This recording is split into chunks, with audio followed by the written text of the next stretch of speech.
베드로전서 3장 10절에서 17절입니다.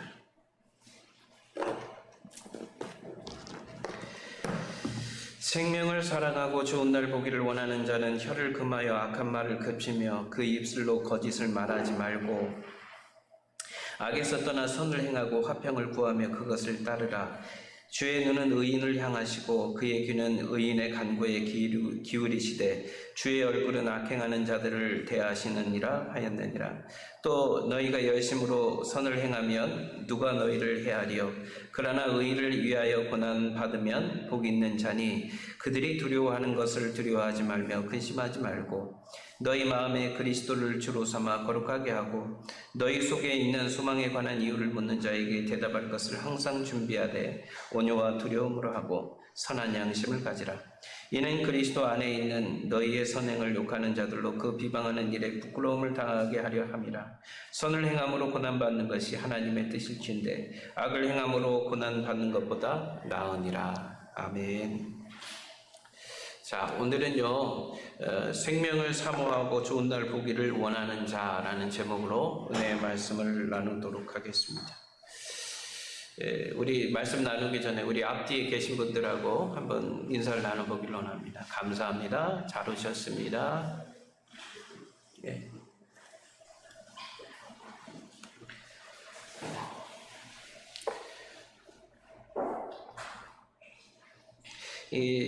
오늘 우리가 주님 앞에 예배하는 날이 비도 많이 오고 그래서 몸도 좀 찌뿌둥하고 다른 때보다 그리고 좀 사실은 이런 날 같으면 오늘 휴일이니까 이불 속에 들어가서 그냥 늦게까지 잠도 자고 싶고 하는 것이 아마 우리의 몸이 원하는 것일 겁니다. 그럼에도 불구하고 오늘 이 시간 예배당을 찾아서 이렇게 함께 예배하는 여러분들을 주님의 이름으로 환영을 합니다. 사랑하는 여러분, 신앙이라는 것이요, 우리가 하나님을 믿고 섬기는 것이 항상 햇빛이 비치고 좋은 날만 있지 않아요. 오늘처럼 이렇게 날이 흐리고 비도 많이 오고 뭐 하려고 하는데 하기도 싫고 무력하게 하시고 마음에 우울하게도 하고 하는 일들이 사실은 많이 있답니다.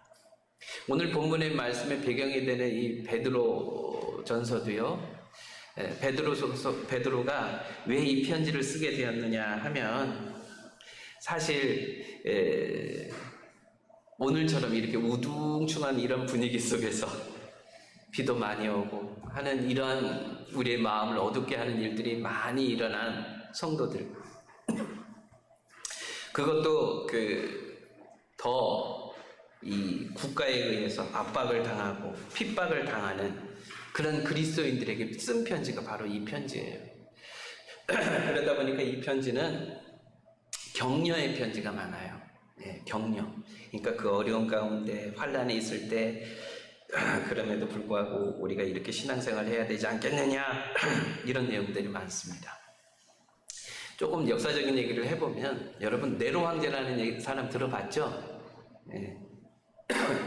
네, 로마 시대에 아주 악랄했고 잔인했던 왕 중에 한 사람입니다.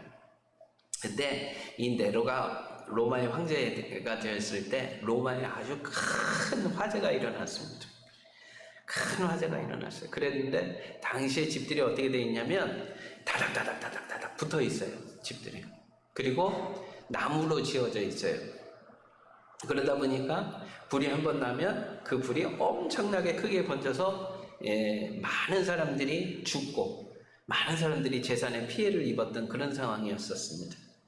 그래서 이 네로는 어떻게 했느냐, 어떻게 해서든지 빨리 복구를 하고 해서 이제 안정을 시키려고 그렇게 했는데 사람들의 마음이 돌아서지 않는 거예요. 사람들이 네로 황제의 마음을 이해하지 못하고 계속 냉랭하게 그렇게 자꾸 바라보는 거예요. 그래서 이 네로 황제가 어떻게 했느냐, 이렇게 둘러보니까 그 당시에 피해를 입지 아니했던 지역이 4군데가 있었는데 그 가운데 한 구역이 어느 구역이 있느냐, 유대인들이 사는 지역이었어요. 그래서 네로는 어떻게 했느냐, 왜 이 화재가 일어났느냐, 저 유대인들, 그 중에서도 유대 기독교인들 때문에 지금 우리가 이러한 일이, 이러한 고난을, 이러한 아픔을 당하고 있다 하면서 거기서부터 핍박이 시작이 되었어요. 뭐 이런 저기가 어울릴지 모르겠습니다만 이번에 신천지 때문에 굉장히 피해가 많았잖아요. 그죠? 신천지는 자기들이 정말 그랬던 거고요. 그래서 어저께인가요? 어제 그제 이만희가 구속이 됐죠? 예, 그런 일이 일어나는 것처럼 그렇게 공공의적이 되어서 그렇게 처벌을 받고 있었던 상황이었습니다. 그런 어려운 가운데 있는 그리스도인들, 오늘 본문의 말씀해 보니까 이들에게 이렇게 얘기를 하고 있어요. 생명을 사랑하고 좋은 날 보기 원하는 자들, 생명을 사모하고 좋은 날을 보기 원하는 자들. 여기에서 얘기하는 생명은 그냥 우리가 생각하는 그런 단순한 생명이 아닙니다. 여기에서 말씀하는 생명은 영생에 대한 생명이겠죠. 하나님의 섭리를 믿고 영생을 얻기 원하는 사람. 그 다음에 두 번째는 지금 이 시대는 많이 핍박을 받고 있는데, 로마의 정부로부터 많은 박해를 받고 있는데, 예수 그리스도라는 그 신앙을 붙들었다는 이유 때문에 많은 고난을 당하고 있는데, 이것을 이기고 좋은 날을 보기를 원하는 자들, 생명을 사모하고 좋은 날 보기를 원하는 자들, 이들이 해야 할 일들이 있다. 이렇게 밝히고 있습니다. 그러면 이걸 우리 시대에 적용해 보면 여러분 어떻습니까? 우리 어르신들에게도 힘있고 아름답고 멋있던 때가 있었죠. 그죠? 네. 그때는 참 세상이 참 좋았어요. 그죠? 네. 참 어렵게 살았지만, 가난하게 살았지만 그래도 나름의 꿈이 있었고 힘이 있었고 총기가 있었어요. 그런데 그렇게 사는데 무엇과 싸워야 되세요? 여러분 가난하고 싸워야 했잖아요. 그죠? 그래서 남편과 결혼해서 또 아내와 결혼해서 가정을 이루고 그렇게 살면서 자식들을 낳고 쭉 살아오면서 여기까지 왔어요. 예. 가정을 이루기 위해서 애쓰고 수고하면서 여기까지 왔어요. 그 젊었을 때는 여유가 없어서 어디 여행 가는 것도 쉽지 않았어요. 그런데 지금은 조금 여유가 생겨서 여행을 갈 만하니까 어떤 일이 벌어져요? 여기저기 몸이 아프기 시작해요. 또 어떤 분들은 그것도 여의치 않아서 여지껏 아직도 열심히 삶의 전선에서 일해야 되는 그런 형편 가운데 있어요. 그런 거 저런 거를 따지고 보면 우리 인생 가운데서 여러분 진정한 행복을 찾기가 사실은 쉽지 않다라는 거예요. 조금 가졌다 했는데 보니까 이제 늙었어요. 또 늙어서 어느 정도 보상이 있을 줄 알았는데 아직도 열심히 살아야 해요. 아직도 이게 우리의 형편이에요. 내가 열심히 살아온 날들 어디 가서 보상받기가 쉽지 않은 그런 시대예요. 그리고 지금보다도 또 더 몸이 약해지고 더 힘들어지면 여러분 집에서 살 수 있을까요? 우리 어르신들 아마 요양원으로 가셔야 될 겁니다. 그러면서 거기에서 생을 마감해야 하는 것이 어쩌면 우리 지금 우리 위의 형편이라는 거예요.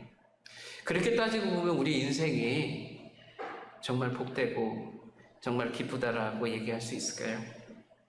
지금에 있는 우리의 삶으로 인해서 우리가 그렇게 이 세상에서 정말 우리의 행복과 우리의 진정한 복을 찾기라는 것은 쉽지 않다라는 겁니다. 또 요즘과 같은 이 코로나19 팬데믹으로 인해서 많은 사람들이 질병에 대한 두려움 때문에 전전긍긍하면서 살아가고 있습니다. 또 교회적으로도 보면 이번 위기로 인해서 어디에서 저도 들은 얘기입니다만은 우리 교회야 뭐 교육자가 저 한 사람이고 우리 전도자님 계시지만은 우리는 그렇습니다만은 다른 교회들 좀 규모가 있는 교회들 같은 경우에는 부교육자들이 굉장히 많잖아요. 그죠? 부교육자들 부서에서 일을 하고 해야 되는데 요즘에는 신방도 제대로 갈 수도 없고 또 주일학 교육이라든지 이런 교육 파트가 제대로 돌아가지 않는 형편이에요. 그래서 얘기가 나오는 것이 뭐냐? 부교육자들도 각 교회에서 한 3분의 1은 사임을 해야 한다는 그런 얘기를 들으면서 볼 때 교회적으로도 봤을 때 지금은 굉장히 큰 위기입니다. 우리가 당하는 이 고난이 만만치 않다라는 거예요. 여기저기 다 어려운 가운데 살아가고 있다라는 건 사실입니다. 그런 가운데서 하나님께서 오늘 우리에게 주시는 말씀은 뭐냐? 생명을 사모하고 좋은 날 보기를 원하는 사람들. 이 사람들이 하나님 앞에 소망을 두고 믿음으로 우리가 살아가야 한다는 것인데, 그 사람들에게 요구하는 세 가지를 얘기하고 있다는 겁니다. 첫 번째로 뭐를 해야 될 것이냐? 첫 번째로 언어의 거룩성을 회복하라, 이렇게 얘기를 하고 있어요. 말에 있어서 하나님의 백성답게, 하나님의 자녀답게 거룩하게 살아야 한다는 거예요. 성경은요, 이 말의 힘에 대해서 굉장히 능력이 있다라고 얘기를 합니다. 하나님께서 이 세상을 창조하셨을 때 무엇으로 창조하셨죠?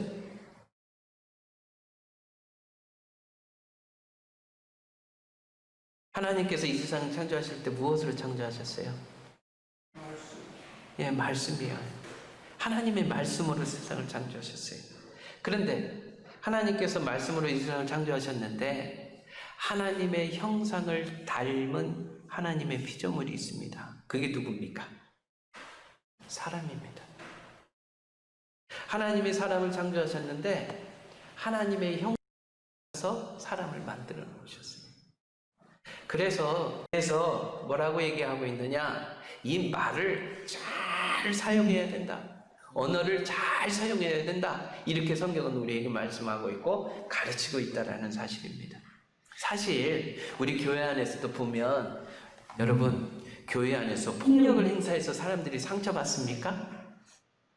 물리적으로 막 폭력을 행사해서 사기를 쳐가지고, 물론 그런 사람들도 있지만 대부분 사람들이 상처를 받는데 무엇 때문에 상처를 받습니까?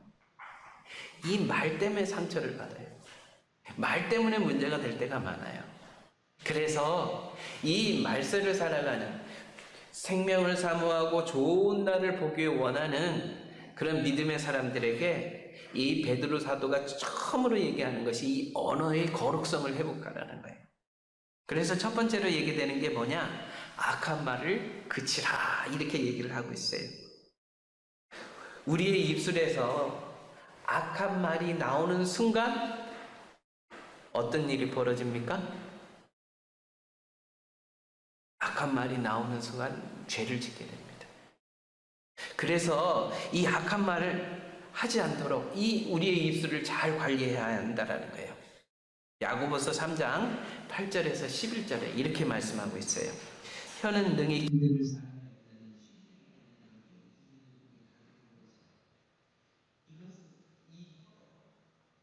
우리가 주 아버지를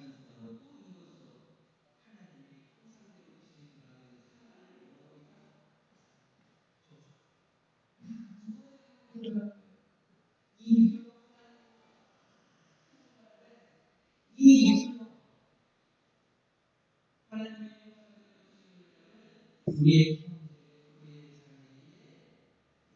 부분을 비판하고 저주하고 있다라는 거예요. 그러면 안 된다라는 거예요. 10절, 한 입으로 찬송과 저주가 나는도다. 내 형제들아, 이것이 마땅하지 아니하니라. 자, 11절을 한번 읽어볼까요? 시작. 샘이 한 구멍으로 어찌 단물과 쓴물을 내겠느냐. 그래서 우리 입에서 악한 말이 나오지 않도록 우리의 언어 생활을 잘 관리해야 한다는 거예요. 이것은 사실은 첫 번째로는 우리가 말을 많이 하는 게 좋습니까? 적게 하는 게 좋습니까? 네, 사실은 적게 하는 게 좋습니다. 필요한 말만 할 수 있도록. 두 번째는 뭐냐? 우리가 우리의 뇌를 거쳐서 이것이 우리의 혀로 와서 이렇게 나가면 좋은데, 뇌를 거치지 않고 그냥 막 나갈 때가 있어요. 그죠? 무슨 얘기냐? 나도 모르는 순간에, 나도 감지하지 못하는 순간에 그냥 이 말이 나가서 사람들을 힘들게 하고 상황을 어렵게 만들 수가 있다는 거예요. 그러므로 우리는 살아가면서 이 문제를 놓고 하나님 앞에 도우심을 구해야 합니다. 믿습니까? 하나님 앞에 기도해야 돼요. 하나님 앞에 기도하면서 하나님 제 말을 통해서 사람들이 상처받지 않고 사람들을 죽이지 않고 사람들을 저주하지 않고 사람들을 비판하지 않고 상황을 어렵게 만드는 그런 어리석은 말 하지 않도록 하나님 내 입술을 주관해 주십시오. 이렇게 하나님 앞에 기도해야 합니다. 그리고 내 언어를 통해서 내 말을 통해서 사람들이 위로를 받게 하시고 사람들이 소망을 갖게 하시고 사람들이 하나님의 생명의 길에 일어서서 주님의 그 거룩한 백성으로 주님의 자녀답게 또 주님의 사람으로 뉘우치고 돌아올 수 있도록 하나님 역사해 주십시오. 이렇게 우리의 언어 생활을 잘 관리해야 한다는 겁니다. 사실 이 말 때문에 실수하지 않는 사람이 없어요. 다 누구나 실수할 수 있습니다. 다 넘어지고 이 말 때문에 상처를 받고 상처를 주기도 하고 그렇습니다. 그래서 우리가 이 문제를 가지고 하나님 앞에 기도해야 한다는 거예요. 두 번째, 우리의 말, 우리의 언어의 거룩성을 위해서 필요한 것이 있는데 그게 뭐냐? 거짓말입니다. 거짓말하지 말아야 한다는 거예요. 여러분, 우리 인류가, 우리 사람들이 왜 이렇게 지금 고통 가운데 살아갑니까? 왜 사람들이 죽임을 당해야 돼요? 그것은 바로 뭐냐? 사단의 꾀임에 우리의 시조였던 아담과 하와가 넘어갔기 때문에 그래요. 인간이 사단의 그 거짓말에 그 꾀임에 넘어가서 지금 우리가 이렇게 큰 고통을 당하고 있다는 거예요. 그래서 성경은 이 사단을 가리켜 뭐라고 얘기하느냐? 거짓의 아비다 이렇게 얘기를 해요. 사실 우리는 이 거짓말 때문에 이 거짓말 때문에 우리가 이렇게 큰 불행을 당하고 있다. 그래서 우리는 우리의 입술에서 거짓말하지 않도록 정말 우리 언어 생활을 잘 관리해 나가야 한다는 사실입니다. 진실을 얘기할 수 있도록 거짓을 얘기할 수밖에 없는 상황이 되면 가능하면 말하지 않도록 말하지 않고 묵묵 그렇게 우리는 살아야 한다라고 저는 그렇게 믿고 여러분들에게 말씀드리고 싶습니다. 시편 28편 3절에 보면 이렇게 얘기하고 있습니다. 악인과 악을 행하는 자들과 함께 나를 끌어내지 마옵소서. 그들은 그 이웃에게 화평을 말하나 그들의 마음에는 악독이 있나이다. 겉으로는 평화를 외치지만 그 속에는 악한 마음이 있다라는 거예요.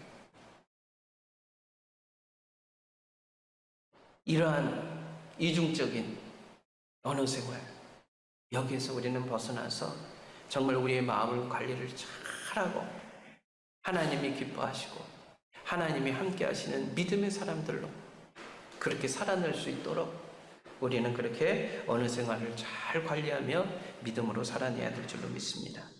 두 번째로 무엇을 얘기하느냐? 선을 행하며 화평을 구하라 이렇게 얘기를 하고 있습니다.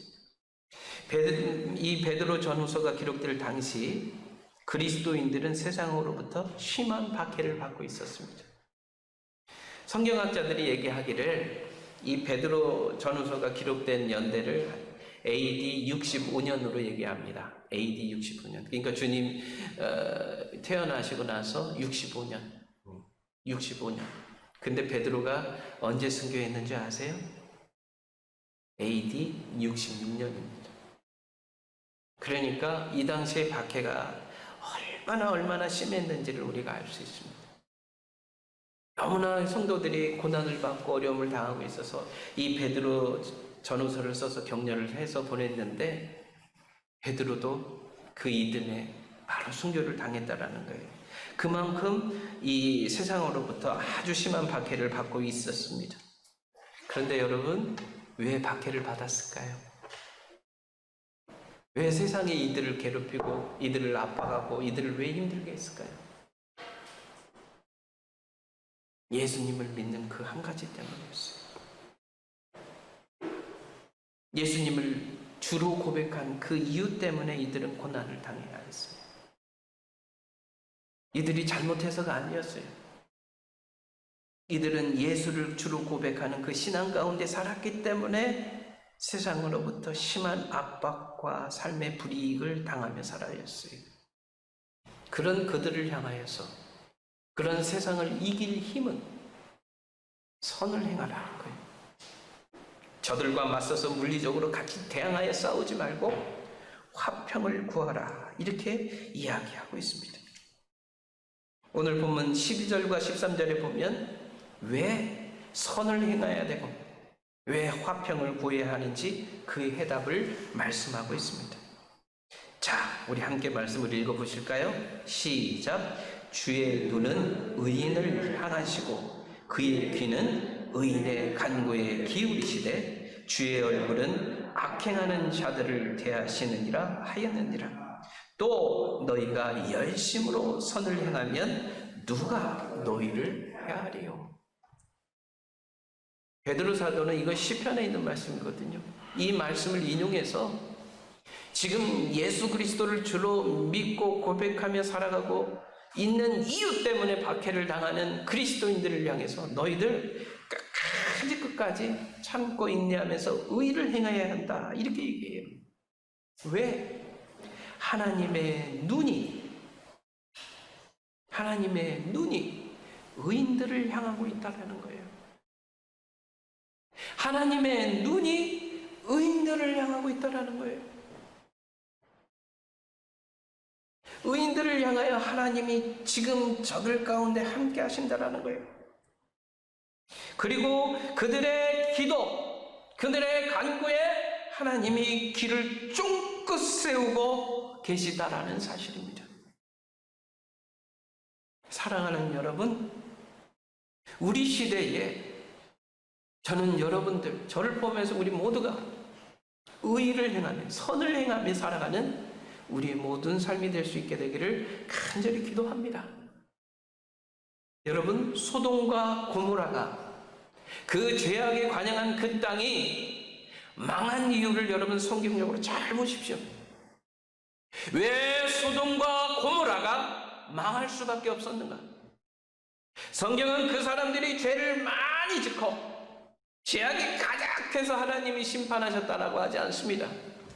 무엇 때문에 소돔과 고모라를 심판하셨느냐? 의인 10명이 그 땅에 존재하지 않아서 그 땅이 멸망하게 되었다는 사실이에요.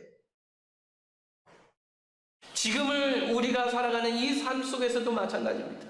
대한민국을 하나님께서 긍휼을 보시고 이 땅 위에 하나님의 은혜를 베푸시고 이 땅 가운데 하나님께서 놀랍도록 역사하시는 이유가 있습니다. 그것은 다름 아니라 이 땅에 하나님 앞에 의를 행하고 살아가는 의인들이 이 땅에 존재하기 때문에 하나님께서는 그들을 보호하시고 또 그들의 간구를 들어주시고 그들 가운데 역사하시기 때문에 이러한 일들이 있다라는 사실입니다. 성경은 하나님께서 우리를 사랑하시고 우리를 보호하시는데 어떻게 사랑하시고 보호하시느냐? 눈동자와 같이 지키신다. 이렇게 말씀하시고 계세요. 이 당시 그리스도인들은 많은 박해를 당하고 세상으로부터 많은 어려움을 당하고 있는 것이 사실이었어요. 그럼에도 불구하고 하나님의 눈은 그들을 보고 있었다라는 거예요. 지금도 마찬가지입니다. 여러분들이 선을 행하며 그리스도인들께 살아가려고 그렇게 바둥바둥 치면서 여러분의 삶을 경영해 보십시오. 물론 환경이 바뀌지 않고 하나님이 없는 것처럼 나의 삶의 변화가 없을 수도 있어요. 그럼에도 불구하고 하나님 앞에 믿음을 두고 끝까지 지켜가는 가운데 하나님은 살아계셔서 역사하신다는 겁니다. 하나님 죽지 않으셨습니다. 하나님 역사하신다는 사실을 믿고 끝까지 최선을 다해 믿음으로 살아내실 수 있게 되기를 주님의 이름으로 축원을 드립니다. 요셉을 한번 보자고요. 요셉이 있는 그곳에서 요셉은 하나님의 백성으로서 하나님 앞에 선택받은 사람으로서 그는 선을 행하면서 살았어요. 하나님과 동행하며 늘 그에게 맡겨진 일들을 성실하게 행하면서 많은 사람들로부터 인정받았어요. 보디발의 집에 있었을 때 보디발에게도 인정을 받았어요. 요셉이 하는 일들마다 다 잘 되는 거예요. 하나님께서 그와 함께 하셔서 형통하게 하심을 하나님을 믿지 아니하고 하나님을 보지 못하는 그 이방인도 보면서 요셉을 그 가정의 총무로 세웠다라는 거예요. 근데 요셉에게 시험이 왔죠. 보디발의 아내가 잠자리를 같이 하자고 계속 유혹해 하는 거예요. 아무도 보지 아니하느니, 아무도 보지 않느냐, 남편도 지금 집에 없지 않느냐. 그러니까 너와 나와의 비밀로 간직하고 가짜라는 거예요. 그것도 한 번이 아니라 여러 번이었어요. 근데 요셉이 어떻게 했습니까? 보디발에 대한 마음, 보디발에 대한 충성심을 가지고 그걸 거부했어요.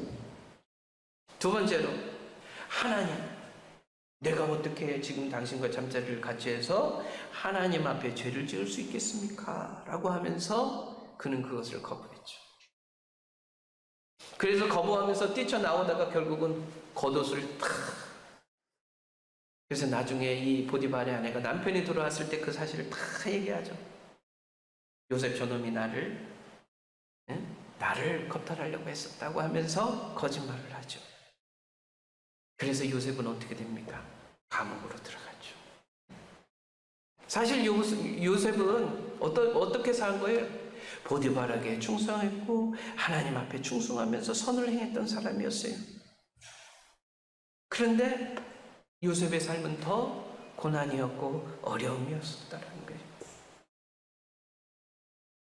이게 어쩌면 우리 그리스도인들의 삶일 수도 있고요, 말씀대로 믿음대로 살아가는 교회의 모습일 수도 있을 겁니다. 더 어려운 저 밑으로 떨어지는 고난과 아픔이 우리 앞에 다 다가올 수도 있다라는 겁니다. 그런데 보십시오. 하나님께서 감옥에 있던 요셉을 그대로 두셨습니까? 그가 억울한 일을 당하여 감옥에 갔었을 때 그에게 하나님께서 허락하셔 주셨던 것은 요셉의 마음에 인자를 더하여 주셨다라는 겁니다. 그리고 하나님께서는 요셉을 그곳에서 애굽의 바로의 사람들과 만날 수 있는 접촉점을 허락해 주셔서 요셉이 애굽의 총리가 되는 발판을 그곳에서 만들어 주셨다라는 겁니다. 그래서였을까요? 다윗은 이렇게 의를 행하며 고통받는 사람들, 하나님 앞에 경건하게 살아가는 사람들, 이 사람들의 삶에 대해서 시편 34편 6절에서 7절에 이렇게 고백을 하고 있습니다. 함께 읽어보시도록 하겠습니다. 다 같이 말씀 보시겠습니다. 시작. 이 곤고한 자가 부르짖음에 여호와께서 들으시고 그의 모든 환난에서 구원하셨도다. 여호와의 천사가 주를 경외하는 자를 둘러 진치고 그들을 건지시는도다. 너희는 여호와의 선하심을 맛보아 알지어다. 그에게 피하는 자는 복이 있도다. 저는 이 말씀 속에서 특별히 7절에 있는 말씀이 참 제 마음에 와닿았어요. 여호와의 천사가 주를 경외하는 자를 둘러 진치고 그들을 건지시는도다. 눈에 보이지는 않지만 경건하게 믿음으로 살아가는 자들 가운데 하나님의 천사가 둘러 진치고 그들을 지키신다는 거예요. 하나님의 눈이 의인을 향하고 있다는 사실이에요. 그러므로 우리는 하나님의 자녀답게 믿음 위에 서서 우리는 선을 행하고 하나님 앞에 소망을 두고 믿음으로 가야 될 줄로 믿습니다. 사랑하는 우리 효창가족 여러분, 믿음으로 사시는데 선을 행하며 사십시오. 로마서 12장에서도 말씀하고 있죠. 악으로 싸워서 지지 말고 악을 싸워 이기는데 무엇으로 싸울 것이냐? 악을 선으로 맞서서 싸우라. 그렇게 말씀하고 있어요. 요즘과 같이 비도 많이 내리고 무더운 시절에 불쾌지수가 굉장히 높은 이 시절에 사랑하는 여러분, 선을 행하심으로 여러분들이 그리스도인이라는 것을 자랑하십시오. 의를 행하심으로 여러분들이 그리스도인인 것을 증명해내십시오. 이것이 생명을 사모하고 좋은 날 보기를 원하는 사람들의 삶이다. 이렇게 말씀하시고 있습니다. 자, 그러면서 하나님의 얼굴이 악인을 향한다고 했죠? 악인들을 향한다고 그랬어요. 이에게는 악인들을 그냥 두지 않는다라는 거예요. 그 해답이 37편 1절과 2절에 나와 있습니다. 자, 한번 여러분들 같이 함께 읽어봅시다. 시작. 악을 행하는 자들 때문에 불평하지 말며 불의를 행하는 자들을 시기하지 말지어다. 그들은 풀과 같이 속히 배임을 당할 것이며 푸른 채소같이 세장할 것이니라. 하나님이 이렇게 역사하셔요. 이스라엘 역사 가운데서 가장 하나님을 아프게 하고 악랄했던 왕이 있었어요. 그 왕이 바로 아합 왕이었고 그의 부인이었던 이세벨이 왕비였었을 때요. 이때 누가 등장하느냐? 엘리야라는 선지자가 등장합니다. 정말 이들은 우상을 섬기는데 1등이었고 정말 하나님의 마음을 아프게 했던 사람들이었거든요. 선지자들을 옥에 가두고 죽여버리는 일에 앞장섰던 이들이었어요. 그런데 어떻게 하셨을까요? 하나님이? 이들은 비참하게 죽음을 당했습니다. 아합 왕은 전쟁에 나가서 죽죠. 그리고 그 시체들을 수습도 못하고 그 시체들을 개들이 먹습니다. 이세벨도 궁에서 내시들한테 쫓겨갖고 떨어져서 죽습니다. 아주 비참하게 이들의 생이 그렇게 끝나게 됩니다. 역사는 우리에게 증언합니다. 악하게 살 것이냐 선하게 살 것이냐.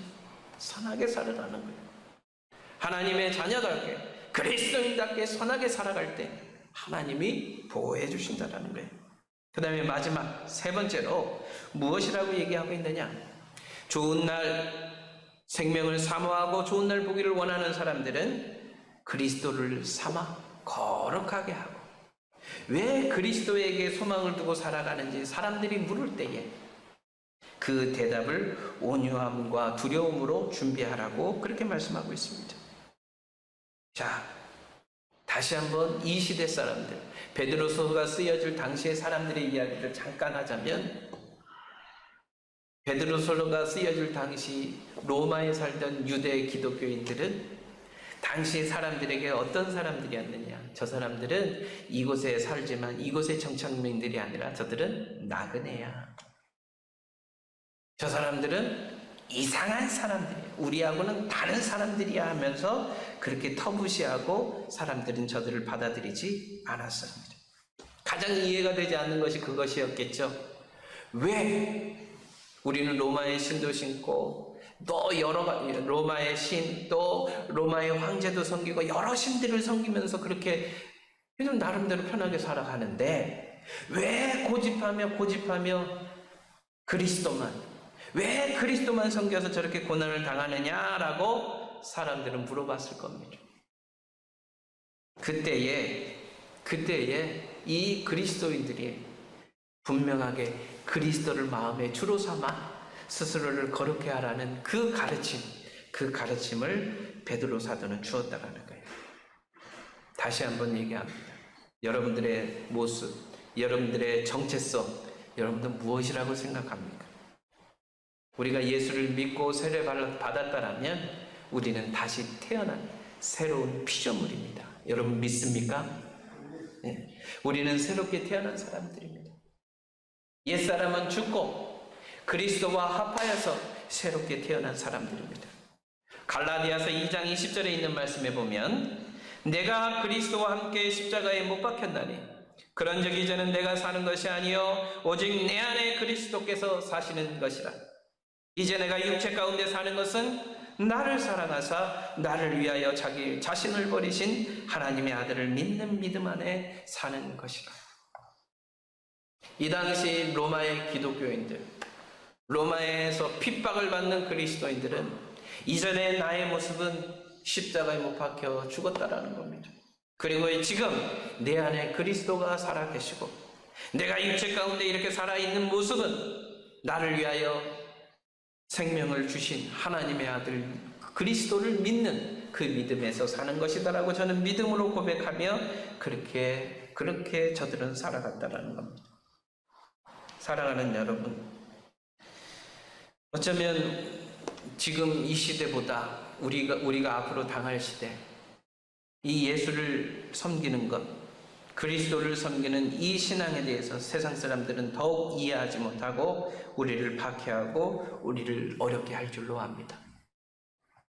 그런데 여러분, 내가 왜 그리스도를 믿는지, 내가 예수를 끝까지 붙들어야 되고, 왜 고난 가운데, 왜 아픔 가운데, 이러한 핍박과 어려움 가운데서도 왜 주님을 섬겨야 되는지, 그리스도 앞에 왜 소망을 두어야 되는지, 여러분들 개인적으로 여러분들에게 대답할 이유가 있습니까?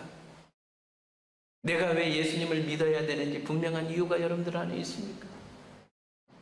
여러분, 그 이유가 없다라면 여러분들은 재고해 보셔야 됩니다. 그 소망, 왜 그리스도 앞에 소망을 두고 살아가며 이런 어려움과 핍박 가운데서도 왜 수고하며 왜 하나님을 섬겨야 되는지에 대한 답이 우리 안에 있어야 합니다. 그 답을 가지고 살아야 합니다.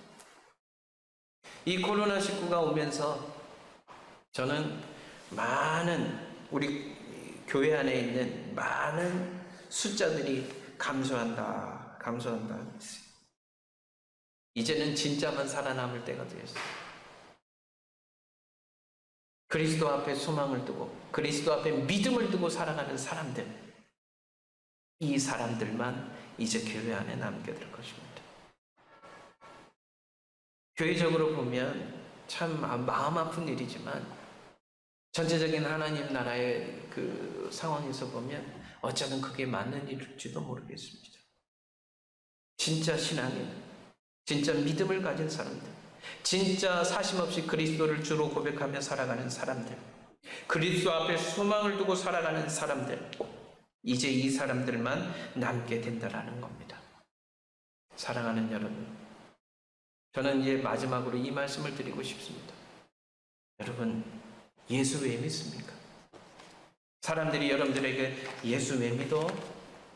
왜 그렇게 그곳에 가서 예배 드리고, 그곳에 가서 시간 드리고, 그곳에 가서 왜 노동하고, 그곳에 가서 왜 물질 드리고, 왜 그렇게 살아? 왜 그렇게 할 수밖에 없어?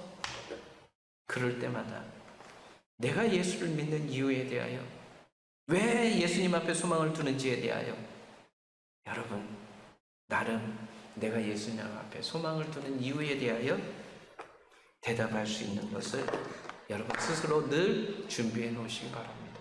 그거 준비해 놓지 않으면, 그거 생각해 놓지 않으면 이거보다 조금 더 어려운 시험이 오면 여러분 금방 예수님 버리고 세상으로 갈 수도 있다라는 거예요.